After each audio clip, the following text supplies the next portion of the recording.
Samantalang mas pinaigting ng Bangsamoro Darul Ifta ang suporta nito sa peace-building initiative sa BARMM sa pamamagitan ng pagbibigay ng Islamic guidance para sa transitioning combatants.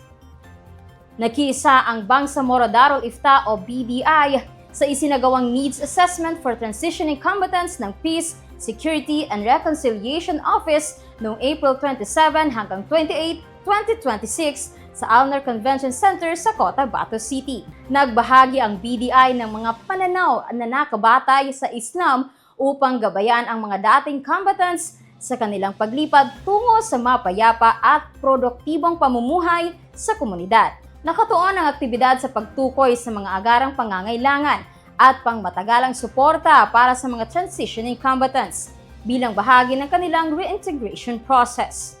Binigyan din ng BDI ang kahalagahan ng pagkakaroon ng moral at etikal na gabay upang higit na mapalakas ang pagkakaisa, social cohesion at pangmatagalang kapayapaan sa Bangsamoro Region. Ayon sa ahensya, mahalagang manatiling nakaangkla sa mga prinsipyong Islamiko ang mga peace-building initiatives upang matiyak ang maayos at inklusibong reintegration ng mga benepisyaryo.